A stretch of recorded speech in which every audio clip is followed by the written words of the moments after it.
Alkyne এবং অ্যালকাইন, সেই জিনিসটা এখানে গুরুত্বপূর্ণ। আমি তোমাদের প্রথমত সবার আগে শনাক্তকরণটা শেখাইব, এত বেশি কিছু বলবো না, জাস্ট যেটা সিকিউরিটি আসবে সেই জিনিসটাই তোমাদেরকে এখন ক্লিয়ার করাইব। শনাক্তকরণ এই জিনিসটা অনেক অনেক ইম্পর্টেন্ট এবং এটা পরীক্ষায় গ নাম্বারের জন্য আসে, বুঝতে পারলা? শনাক্তকরণ মূলত দুইভাবে করা যায়, একটা হচ্ছে তোমার ব্রোমিন পরীক্ষা, একটা ব্রোমিন পরীক্ষা দেওয়া হয়, আর একটা হচ্ছে বেয়ার পরীক্ষা দেওয়া হয়। ব্রোমিন এবং বেয়ার পরীক্ষার মাধ্যমে মূলত হচ্ছে শনাক্তকরণ করতে পারি। এবং আমরা অ্যালকেন কিভাবে চিনবো? অ্যালকেন চেনার মূল উপায় হচ্ছে CnH2n প্লাস হচ্ছে 2, এবং যেটা অ্যালকিন সেটা হবে CnH2n, এবং যেটা অ্যালকাইন সেটা হবে CnH2n মাইনাস 2। এবং আরেকটা আলাদা জিনিস আছে যেটার নাম হচ্ছে অ্যালকাইল। অ্যালকাইল মূলক, এই অ্যালকাইল মূলকটা হচ্ছে আমাদের CnH2n প্লাস 1। এইগুলা এবং আমরা হচ্ছে প্রথম 10টা এই যে এগুলার নাম কিন্তু জানি। যেমন 10টা অ্যালকাইলের নাম যদি বলে আমাকে, তো বলতে পারি মিথেন, যেটা 1 কার্বন বিশিষ্ট, তারপর ইথেন যেটা আবার 2 কার্বন বিশিষ্ট, তারপর আবার প্রোপেন আছে যেটা আবার 3 কার্বন বিশিষ্ট, এবার আমাদের হচ্ছে কি বিউটেন আছে যেটা আবার 4 কার্বন বিশিষ্ট। এখন কথা হচ্ছে, যেহেতু এটা বুঝতে পারলাম মিথেন, ইথেন, প্রোপেন, বিউটেন, এখন আমাকে এটা মিলাইতে হবে না? তো দেখতে পেলে মিথেন হচ্ছে 1 কার্বন বিশিষ্ট, তাহলে সি যে মান এন এর মান হচ্ছে 1, এন এর মান যদি 1 হয় তো বলতে পারি 2 একে 2, 2 দুগুণে 4, সরি হ্যাঁ 2 দিয়ে 4, তাহলে CH4, এটা হচ্ছে মিথেন। এখন ইথেন কি হবে? তাহলে সেম টু সেম আগের মতোই, এখন বর্তমানে ইথেনের জন্য কার্বন হচ্ছে 2টা, কার্বন যদি 2টা হয় তাহলে এন এর মান তো 2, এন যদি 2 হয় 2, 2 দুগুণ 4 দিয়ে 6, তাহলে C2H6।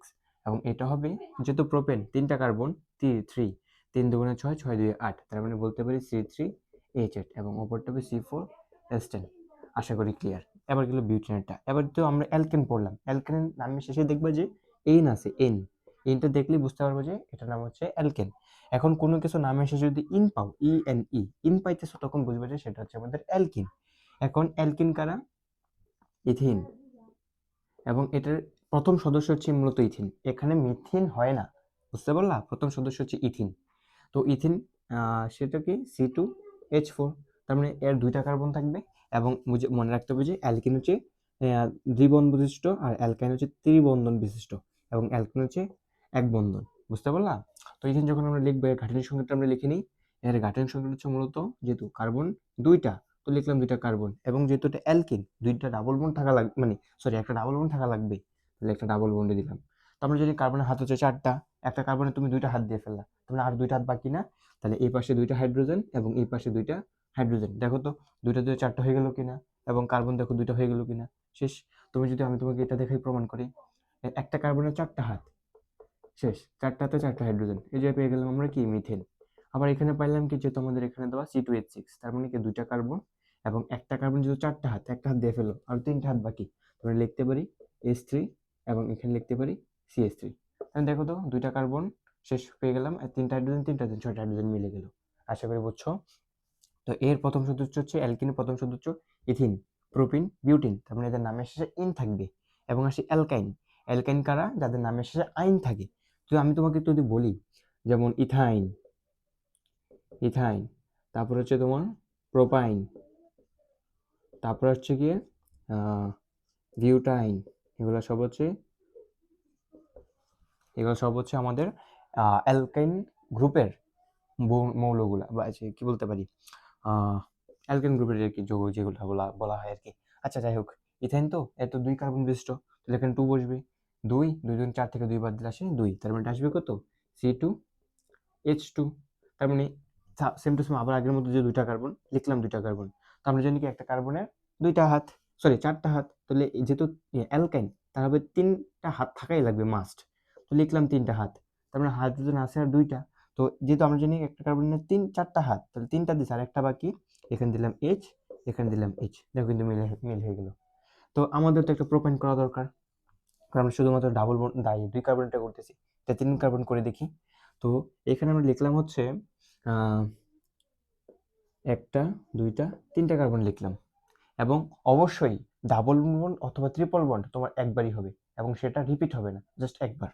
তো লিখতে পারি যে এখানে দিলাম, মনে করো ট্রিপল বন্ড একবার দিলাম, আর অপরটা হবে সিঙ্গেল বন্ড, ক্লিয়ার? এখন আমরা জানি কার্বনের 4টা হাত, 3টা দিয়ে ফেলছে, তার মানে কার্বনের হাত আর একটা আছে বাকি, এখানটা হাইড্রোজেন দিয়ে ফেললাম। এই মাঝখানে কার্বনের দেখো এই পাশে 3টা হাত, এ পাশে একটা, 4টা হয়ে গেল না? তার মানে এখানে তোমাকে আরো মানে আর একটা হাইড্রোজেন তোমাকে দেওয়া লাগবে না, কারণ কার্বন এখানে 4টা ফিল আপ হয়ে গেছে। লাস্ট কার্বনটাই দেখো এখানে একটা হাত আছে, তাহলে তোমার আর 3টা হাত লাগবে না? শেষ। CH3। এবার তোমাকে যদি আমি দেখাই এটা প্রমাণ করি, আমরা জানি কি প্রোপাইন সেটা 3 কার্বন বিশিষ্ট, এন এর মান হচ্ছে 3, এন এর মান যদি 3 হয় আমরা লিখতে পারি 3, 3 দুগুণে 6, 6 থেকে 2 বাদ দিলে 4, তাহলে পেলাম কত? C3H4। তো দেখো তো কার্বন 3টা পাশে ঠিকই, আর দেখো 3টা আর একটা 4টা, বুঝে ফেললা? এটা হচ্ছে মূলত আমাদের অ্যালকিন এবং অ্যালকাইন চেনার উপায়। আচ্ছা, তাহলে এটা যদি করে ফেলছি, আমরা একটু মুছে দিই। তোমাদের যদি কারো এটা নোট করার ইচ্ছা থাকে তাহলে একটু পজ করে এটাকে নোট করে নাও। এটা জাস্ট বোঝার জন্য, এটা এত ইম্পর্টেন্ট কিছু না, এখন যা পড়াবো সেটা হচ্ছে ইম্পর্টেন্ট।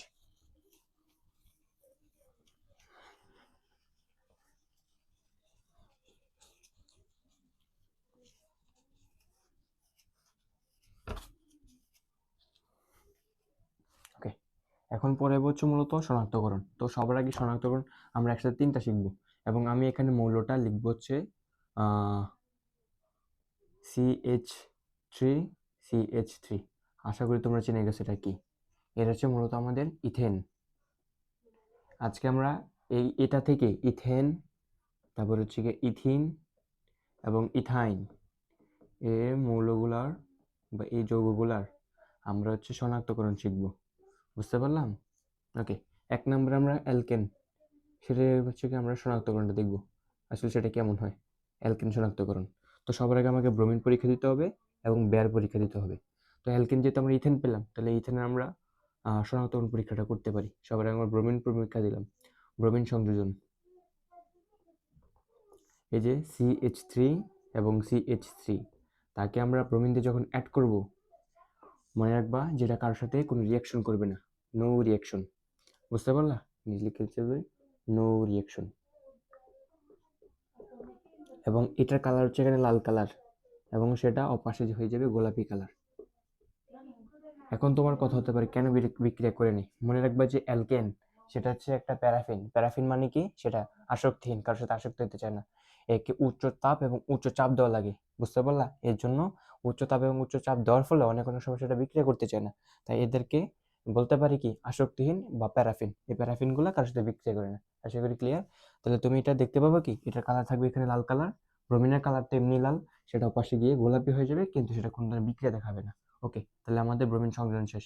এবার আসি বেয়ার পরীক্ষা। বেয়ার পরীক্ষা, বেয়ার পরীক্ষাতে সেম টু সেম আবার আমাদের ইথিন লিখলাম এই জায়গায়, এবং এ পাশে হচ্ছে কি আমরা অ্যাড করব পানি, এবং উপরে থাকবে হচ্ছে পটাশিয়াম পারম্যাঙ্গানেট অথবা পটাশিয়াম হাইড্রোক্সাইড, এবং নিচে থাকতে হবে পটাশিয়াম পারম্যাঙ্গানেট। যদি এটা বিক্রিয়া করি তাহলে আমাদের কি পাবো? এখানে জাস্ট এটাও সেম টু সেম, কোনো ধরনের রিয়াকশন দেখাবে না, নো রিয়াকশন, শেষ। বুঝতে পারলাম? তাহলে আমাদের অ্যালকেন কি পাইলাম, যেটা ব্রোমিনের সাথে বিক্রিয়া করুক আর হচ্ছে বেয়ার পরীক্ষা যেই করুক না কেন, এটা কোনো ধরনের বিক্রিয়া দেয় না, বুঝতে পারলা? কোনো ধরনের বিক্রিয়া দিবে না। তাহলে আমরা বুঝতে, যখন কোনো কিছু বিক্রিয়া দিবে না, আমি এত কিছু অ্যাড করার পরে, তখন বুঝে ফেলবো সেটা হচ্ছে আমাদের অ্যালকেন, কারণ অ্যালকেন কারোর সাথে বিক্রিয়া দিতে চায় না। ওকে, তাহলে আমাদের অ্যালকেনটা পড়া হইলো। এখন হচ্ছে আমরা এটা মুছে দিতে পারি, এটা মুছে দিলে আমাদের জন্য একটু ভালো হয়। আশা করি তোমরা এটা লিখে ফেলছো অথবা বুঝে গেছো। এবার হচ্ছে আমরা মূলত অ্যালকিনটা শিখবো। এটার পরিবর্তে 2 দিলাম, আর এটাকে লিখতে পারি হচ্ছে গিয়া 2 নম্বর লিখলাম হচ্ছে আমরা অ্যালকিন। এখন আমরা অ্যালকিন শনাক্তকরণ শিখবো। এখানে লিখলাম অ্যালকিন, এখানে দিব হচ্ছে আমরা ইথিন। ইথিন মানে কি, যে এখানে CH2 ডাবল বন্ড CH2, আবার সেম টু সেম ব্রোমিন পরীক্ষা করলাম, তার মানে এখানে আমরা ব্রোমিন অ্যাড করব দুইটা। ব্রোমিন অ্যাড করলে কি হবে, জাস্ট তুমি যে কাজটা করবা সেম টু সেম যেমনি দেখতে পাইতেছো এমনি আগে তুলে দাও, CH2 দেখতে পেলে তো দুইটা, জাস্ট তুমি এখানে একটা সিঙ্গেল বন্ড রাখবা। তারপরে এই যে দেখো এখন কার্বনের 4টা হাত, 1টা 2টা 3টা হয়ে গেল, একটা হাত অবশিষ্ট। এই যে এই হাতটা উপরে চলে যাবে এবং এই হাতটা উপরে চলে যাবে। তোমার ছিল ব্রোমিন 2টা, একটা ব্রোমিন এই জায়গায়, একটা ব্রোমিন এই জায়গায়, শেষ। এবং যখন তুমি একটা বিক্রিয়ার নাম লিখতে যাবে তখন কি লিখতে পারো, ব্রোমিন দেখছো দুইটা, ব্রোমিন থাকার কারণে তার নাম হবে ডাইব্রোমো। ঠিক আছে, যেহেতু একটা ছিল কি ইথিন, এটার নাম হচ্ছে ডাইব্রোমো ইথেন। ওকে, এটার নাম হচ্ছে ডাইব্রোমো ইথেন। তারপর আসে যে বের পরীক্ষা। বের পরীক্ষাটা মোটামুটি ভালো ইম্পর্টেন্ট আছে। একবার বুঝতে পারলে তুমি এটা বারবার লিখতে পারবা এবং তোমার পরীক্ষাটা আসার সম্ভাবনা সবচেয়ে বেশি। প্রথম প্রশ্ন শনাক্তকরণ থাকবে, দ্বিতীয় প্রশ্ন প্রস্তুতিকরণ, রূপান্তর, যেকোনো কিছু দিতে পারি। ওকে, আবার সেম টু সেম আমরা ইথিন লিখলাম এই জায়গায়। ইথিনের পাশে আমরা দিতে পারি পানির বিক্রিয়া, আর এ পাশে দিলাম হচ্ছে পটাশিয়াম পারম্যাঙ্গানেট এবং পটাশিয়াম হাইড্রোক্সাইড। দুটো বিক্রিয়া করলাম, বিক্রিয়া করলে হচ্ছে আমরা পাবো হচ্ছে ইথিন। আগের মতো সব সেম টু সেম লিখবো, এখানে একটা সিঙ্গেল বন্ড, এখানে একটা আর এখানে একটা। তো যখন করে ফেললাম আমরা উপর দেবো হচ্ছে একটা অ্যালকোহল এবং এর পাশে একটা অ্যালকোহল, এটার নাম হচ্ছে ইথিলিন গ্লাইকল। এবং এটা তোমরা কখনো ভুল মানে নিজেরাও কখনো চেষ্টা করবে না বলার। এবং এই জিনিসটা অনেক অনেক ইম্পর্টেন্ট, বুঝতে পারলা? সেম টু সেম সব কিছু আগের মতো লিখলাম, জাস্ট এখানে একটা সিঙ্গেল বন্ড আসছে, আর এই যে একটা বন্ড ভাঙলো সেটা উপরে দুই পাশে দুইটা চলে গেছে এবং এটার নাম হয়ে গেছে ইথিলিন গ্লাইকল। যদি এখানে প্রোপিন থাকতো তখন হয়তো প্রোপিলিন গ্লাইকল। আবার একটু বেশি হয়ে গেলে এটাকে হাইড্রোক্সিও বলা হয়, ডাইহাইড্রোক্সি, যে কোনো কিছু বলে আর কি। ডাইহাইড্রোক্সি ইথিন বলা যেতে পারে। ওকে, যাই হোক, তাহলে আমরা বলতে পারি আমাদের দুইটা বিক্রিয়া হয়ে গেছে। দেখো তো, এই যে বিক্রিয়াটা লাল কালার দিলাম, হ্যাঁ, আমরা জানি ব্রোমিনের কালার লাল, কিন্তু এটা পাশে যাই হবে বর্ণহীন, বুঝতে পারলা? এবং একটা বিক্রিয়া কিন্তু দিল, এটা একটা বিক্রিয়া দিল, কিন্তু কালারটা আগের মতো নেই, লালটা বর্ণহীন হয়ে গেছে, এবং এটা বিক্রিয়া দিল, এবং এটা আলাদা একটা নামও পাইলাম। নামগুলো মোটামুটি ভালো ইম্পর্টেন্ট। ওকে, তাহলে আমরা অ্যালকেন শিখলাম এবং অ্যালকিন শিখলাম। এবার হচ্ছে লাস্টেরটা, সেটা হচ্ছে আমাদের অ্যালকাইন। শনাক্তকরণ থেকে আমাদের এতটুকু প্রশ্নই আসবে।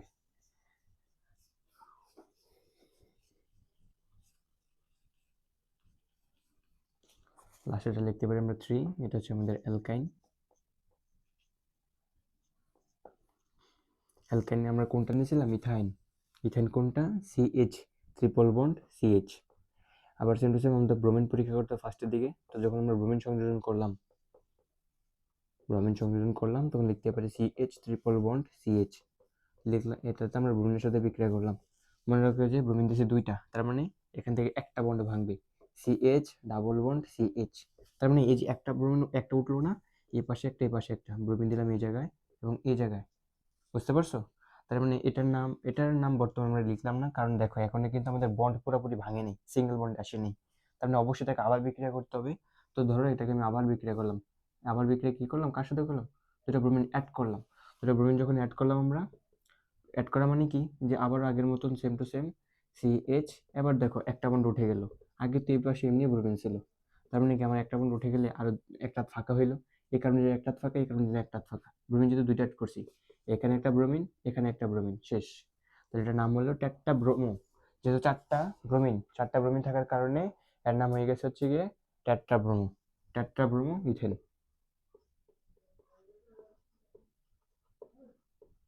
Tetra bromo ethane. আশা করি বুঝতে পারছো। এবং এটা এখানে মূলত ইম্পর্টেন্ট। তুমি যদি মনে চাও যে তুমি এই লাইনটা স্কিপ করবা, তুমি ডিরেক্টলি এখান থেকে এখানে নিয়ে আসবা, জাস্ট এটার সামনে তুমি একটা 2 দিয়ে নিবা। 2 যদি দাও তাহলে ব্রোমিন কি 4টে হয়ে যাবে না? 2 বিআর লিখলা, 2 বিআর 2 দিলা, 2 দুগুণে 4, তার মানে ব্রোমিন টোটাল কয়টা? 4টা ব্রোমিন। তো দেখো এখানে আমরা কিন্তু 4টা ব্রোমিন অ্যাড করছিলাম, বুঝতে পারছো? তুমি এখানে একটু একটা ইউজ করলে তোমাকে এই লাইনটা আর দয়া করে লেখা লাগবে না। ওকে, নেক্সটে চলে যাই, সেটা হচ্ছে আমাদের বেয়ার পরীক্ষা। যখন আমরা বেয়ার পরীক্ষা করব আমাদেরকে বুঝতে হবে একটা জিনিস, যে আমাদের সেম টু সেম আগের মতো তুলবো CH ট্রিপল বন্ড CH, এবং এখানে আমরা অ্যাড করবো হচ্ছে পানি, এবং উপর থাকবে হচ্ছে পটাশিয়াম হাইড্রোক্সাইড এবং নিচে থাকবে হচ্ছে পটাশিয়াম পারম্যাঙ্গানেট KMnO4। যখন বিক্রিয়া করলাম বুঝতে হবে যে একটা জিনিস, যে এখানে আবার আগের মতোই যদি বলি তোমাকে, যে এখানে তুমি একদম ডিরেক্টলি করতে পারো, একটা সিঙ্গেল বন্ড নিয়ে আসলা, তারপরে তোমার কি দুইটা ফাঁকা হইলো, উপরে একটা নিচে একটা, উপরে একটা নিচে একটা, এখানে একটা অ্যালকোহল এখানে একটা অ্যালকোহল, এখানে একটা অ্যালকোহল এখানে একটা অ্যালকোহল, শেষ। তাহলে এখানে কি অ্যালকোহল কি হাইড্রোজেনের হাত কি 4টা হয়ে গেল না? মানে হাইড্রোজেন 4টা হয়ে গেছে না, অক্সিজেন কি 4টা না? তো এখানে আমরা কত দিলে 4 দ্বারা গুণ করলে হয়ে যায়, বুঝতে পারলা? আচ্ছা 4 দিলে একটু বেশি হয়ে যেতেছে মনে হয়, না সরি সরি, 4 হবে না, মূলত এখানে 2 হবে, 2 দিলে আমাদের জন্য সুবিধার হয়। তাহলে এখানে আমরা 2H2 দিলাম, ওকে। তাহলে এইবার দেখো আগেরটা ছিল কি ইথিলিন গ্লাইকল ছিল, বাট এখানে 4টা থাকার কারণে এর নাম হয়ে যাবে হাইড্রোক্সি। হাইড্রোক্সি, এবং যেহেতু 4টা আছে তার নাম হবে টেট্রা হাইড্রোক্সি, টেট্রা, টেট্রা 4টা থাকার কারণে। আর অ্যালকোহলকে আমরা বলতে পারি হাইড্রোক্সি, টেট্রা হাইড্রোক্সি ইথেন। এবং এটা দেখো এটা কালার ছিল লাল, এবং এটা ওপাশে বিক্রিয়া করে হয়ে গেল কি বর্ণহীন। আশা করি বুঝছো। এবার দেখো এটা কিন্তু বিক্রিয়া করলো, তো এটা বিক্রিয়া করলো, এটাও বিক্রিয়া করলো। তুমি যদি অ্যালকেন এবং অ্যালকেনের সাথে কম্পেয়ার করো, দেখতে পাবা যে দুইটাই কিন্তু বর্ণহীন হয়ে যায়।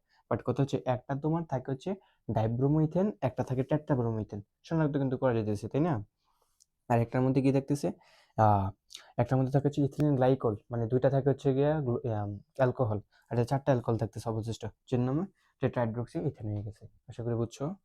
ওকে, তাহলে আমাদের শনাক্তকরণ নিয়ে এই পুরাটাই, একটা সিকিউ করার জন্য গড় নাম্বার যতটা আসবে মানে শনাক্তকরণ, সেটা হচ্ছে এতটুকুই। আশা করি বুঝতে পারলাম।